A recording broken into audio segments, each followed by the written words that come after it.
Hey guys, so welcome to week 3 of Ezra.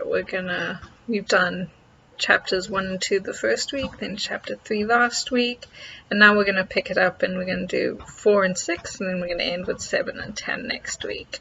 And this week I brought on a guest. It's been by.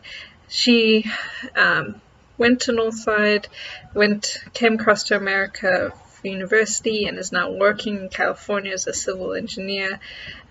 And it was just such a joy. We just randomly reached out to each other and set up a time to call and videoed that call, and it was really insightful. So I'm so glad that you get to benefit from her insights from it.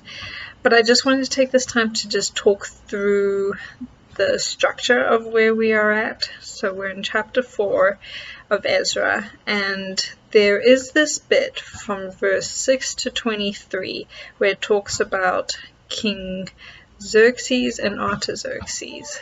And so we've got several kings in the story of Ezra. We've seen Cyrus, who returned his people, and then in the beginning of chapter 4, we see another king come in called Darius, and so he now takes over. There's been 2 kings between the reign of Cyrus and Darius, and then 6 to 23 talks about Xerxes and Artaxerxes, and those kings come after Darius. And so this chapter actually accounts an opposition that comes in after the building of the temple that we're talking about right now. It probably is talking about building up the walls of Jerusalem, so with Nehemiah. And Artaxerxes is the king during the time of Esther, so you can read about it there, and that's where the Jews, there's a mandate to kill them out there, and then Esther saves the people. So that's kind of the overview of the history of it. It doesn't take away from the story in any way, because Ezra tends to be written thematically rather than chronologically. And so those are kind of where we're at. And so we're going to talk through some of these themes. It's long, so we're not going to cover everything in this video, so I really encourage you to go and read the text for what it is, and then go and read Haggai, read Zechariah in their entirety this week to be able to gain the full picture of the story and for the Israelites. But that's where we're at. I hope you really enjoy this video. It was a lot of fun editing and just a lot of fun talking to Vimbai about these passages. So let's go.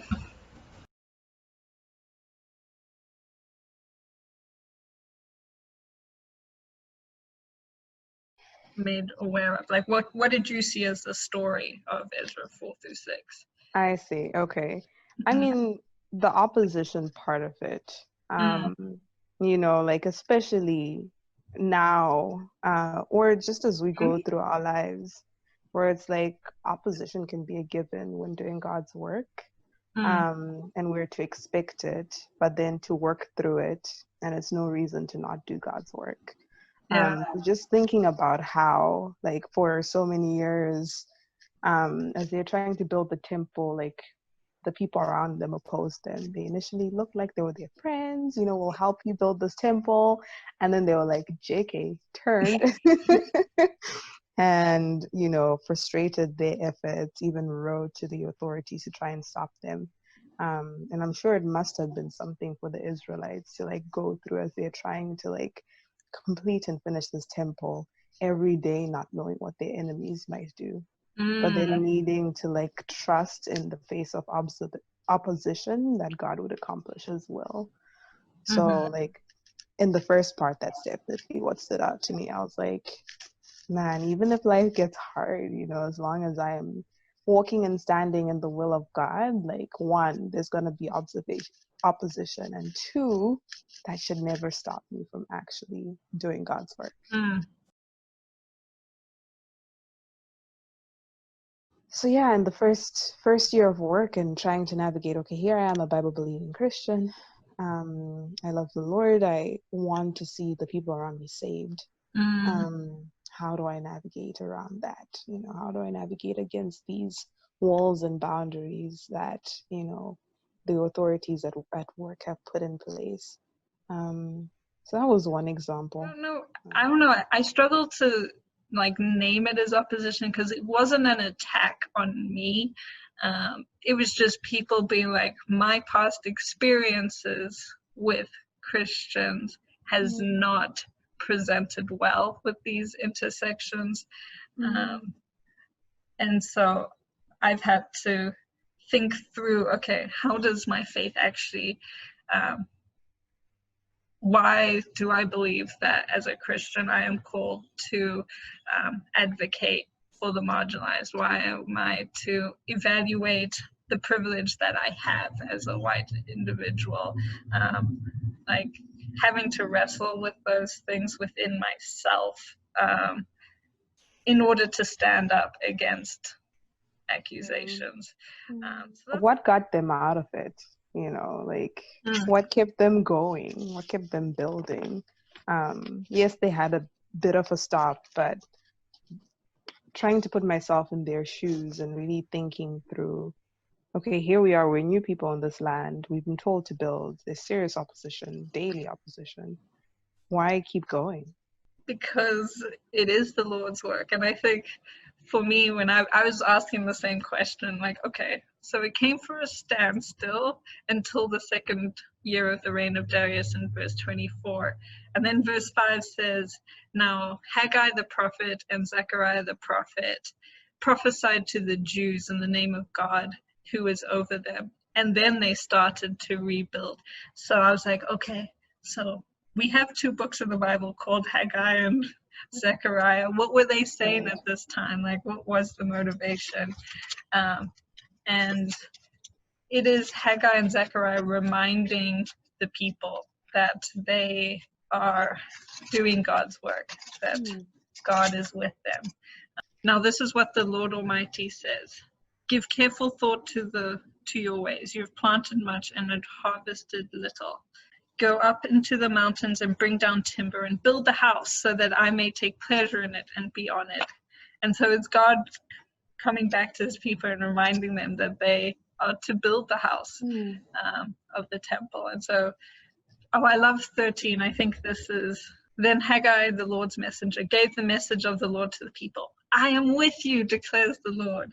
So him being like, yes, you face all of this opposition. Right. But I'm with you. I'm giving you the strength. Yeah, you guys were tiny. You know, you're coming from years of exile, but I am with you. Yeah, that's a source of comfort, I imagine, like for the people. And it's interesting. I mean, it's a recurring theme in the Bible, right? Like the Lord is with us, the Lord is with us, and it's right there in the New Testament as well. And Jesus promises, like we'll have the Holy Spirit indwelling in us. So cool. So cool, I know. But we need that reminder. I think that's why it's in like almost every single book I've read. At some point, God has to tell his people that I am with you. Right. We need that reminder. Something else that had stood out to me was just, I mean, you said like they're doing God's work, you know, and like Haggai and Zechariah pointing it out. But then also it was interesting how God is concerned with worship, like true and right worship. Like the Israelites are coming out of exile, and the very first thing that God is going to establish is the temple. You know, he's like, I want to reestablish the priests. I want to reestablish the sacrifices, the Passover, etc., and just like a right and proper worship of me. And I'm like, ooh. Yeah, where are our priorities? Like, oh no, don't say that. That just no. What else? Did something else stand out to you other than what we've already discussed as well? Verse 22. So they've finished completing the temple, and then they seek out to celebrate. And one way that they do that is with the Passover. And in verse 22, it continues, for 7 days they celebrated with joy the feast of unleavened bread, because the Lord had filled them with joy by changing the attitude of the king of Assyria, so that he assisted them in the work of the house of the Lord, the God of Israel. And I thought that was just like this perfect culmination of what was happening. Like that Ezra, I think, is trying to convey, at least from the first 6 chapters, is this is God's story unfolding. He has several people that he has used. He has used the various kings. He has used the Levites. He has used his prophets. He has used the people. He probably even used the surrounding area people of Judah to carry out his work.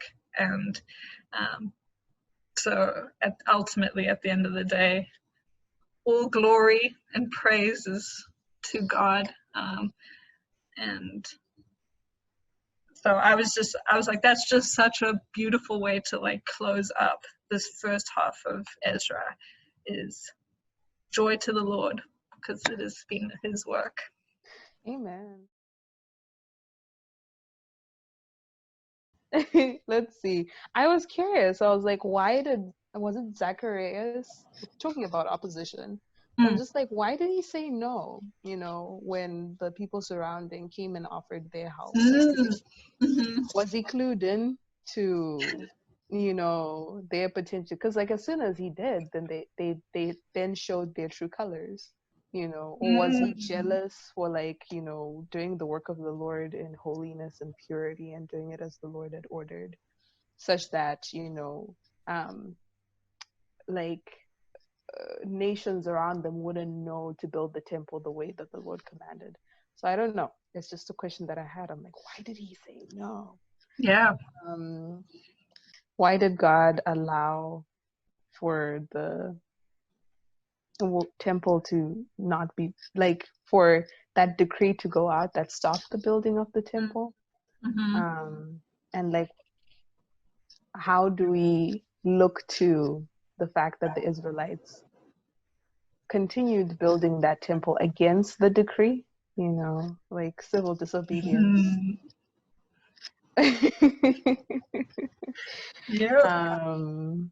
Yeah, those are just some of the questions that I had as I was reading this. We are allowed to ask these questions about the text.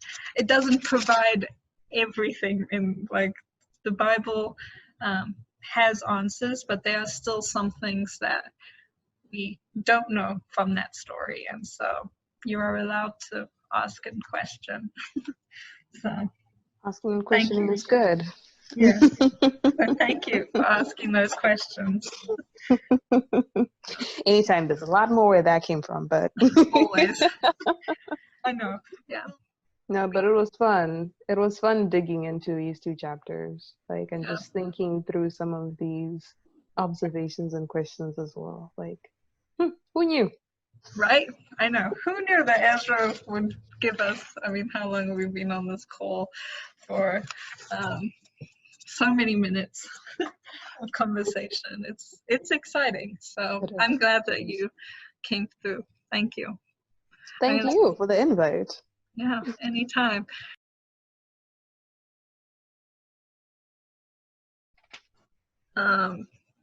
Yeah.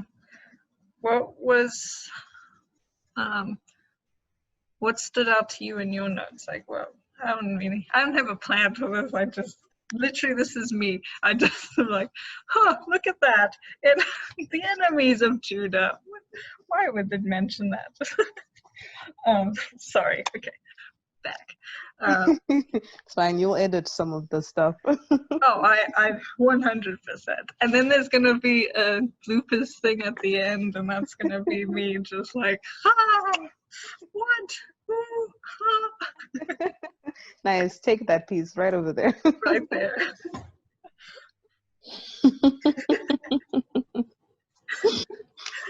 Oh man. These people. I know, but they're trying to find that guy quickly. It's not a quick book to find. No, it's tiny and it's right there towards the end. Yeah, it's a two book. There we go. It's 2 chapters long. But there was one phrase that I wanted to bring up, but I don't remember what that phrase was. So I'm scanning the text.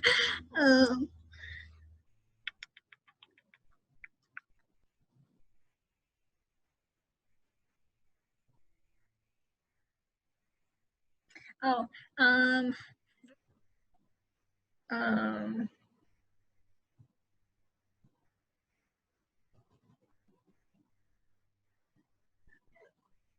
Written down. yes, For the sake of leaving it all on the plate. No, on the table. Whatever the expression I'm on is. the floor right now, but put it out there. Let's see.